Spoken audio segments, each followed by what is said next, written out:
amigo, você já ouviu falar sobre transgênicos? Transgênicos já, mas... Você então consegue identificar quando vai ao supermercado o que é um alimento transgênico e o que não é? Cara, percebi bem isso aí ainda. Aquele Tzinho? Mas já consegue identificar? Mais ou menos. Já.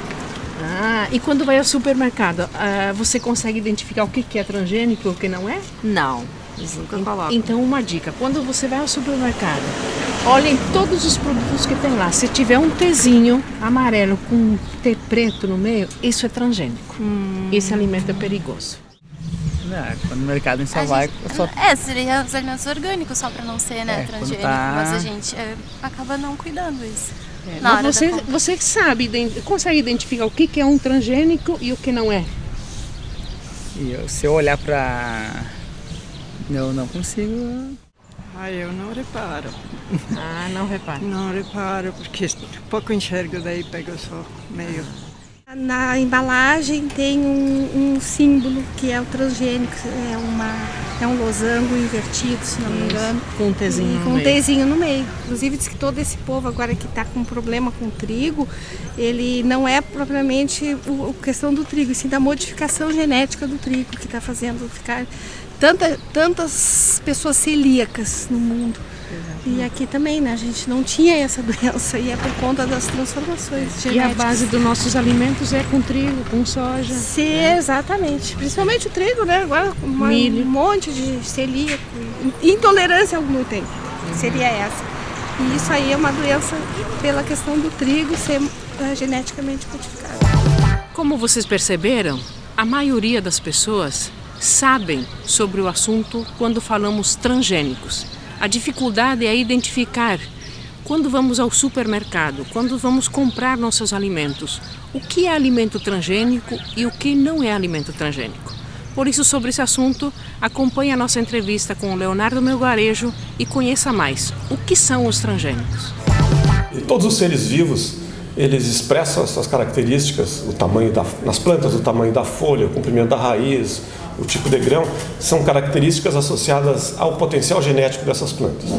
Uma planta, por exemplo, como a soja, tem cerca de 30 mil genes, que são condições e características que foram sendo desenvolvidas ao longo da evolução dessa planta. Há pouco tempo, as empresas descobriram maneiras de introduzir genes de outros seres nas plantas para que elas expressem outras características além daquelas associadas aos 30 mil genes. Então, a inserção de um gene que vem de uma bactéria acompanhado de um outro gene marcador gerou a primeira soja transgênica, a soja RR. A soja Roundup Red é a soja que toma um banho do veneno glifosato sem morrer, porque ela tem um gene de uma bactéria que, sem morrer, que em contato com o glifosato também não morre. Isso gerou uma condição nova onde a empresa que conseguiu colocar 2 genes externos numa planta que tem 30 mil genes passasse a ser considerada a dona dessa nova característica, dona dessa nova planta, o que faz com que todos nós paguemos direitos de propriedade intelectual para essa empresa. Com o desenvolvimento de plantas que não morrem com o glifosato, e que continuam vivas nas lavouras de soja tolerante ao glifosato, as empresas de biotecnologia geravam novos transgênicos que carregam mais genes. Então nós temos hoje plantas transgênicas que são tolerantes a 3 ou 4 herbicidas diferentes, ou que expressam proteínas inseticidas e que conferem então essa característica de propriedade intelectual para as transnacionais, associadas a meia dúzia de genes num conjunto de 30, 40 mil genes, conforme o tipo da planta. Na cana, 80 mil genes. Como identificamos isso? E por que identificar isso? Todo produto gerado a partir de uma lavoura transgênica é um produto que carrega as características transgênicas. Então, no óleo de soja, na maionese de soja, nos alimentos produzidos à base de soja, tem que ter essa informação, o T de transgênico. Isso significa que nesse produto nós temos resultado de uma lavoura transgênica que confere aqueles direitos de propriedade que nos obriga a pagar royalties para aquelas empresas.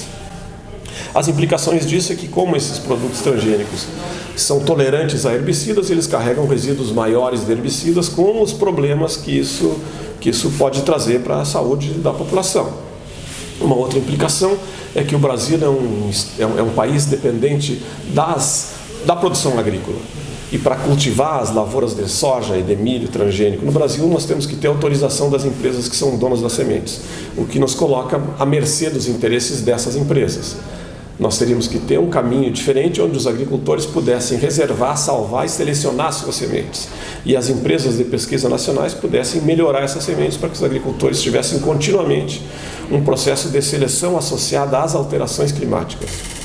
E independência, para que nós tivéssemos garantia de que podemos cultivar a próxima safra de milho, por exemplo, porque os nossos agricultores têm milho, semente própria, que é deles, e que não depende de transnacionais que podem, por esse poder, decidir quem é o ministro da Agricultura e talvez colocar na bancada ruralista deputados, senadores, que hoje trabalham mais nos interesses dessas transnacionais do que nos interesses do desenvolvimento da nação, que depende de alimento e segurança e estabilidade alimentar associada a essa possibilidade dos agricultores cultivarem as próprias sementes.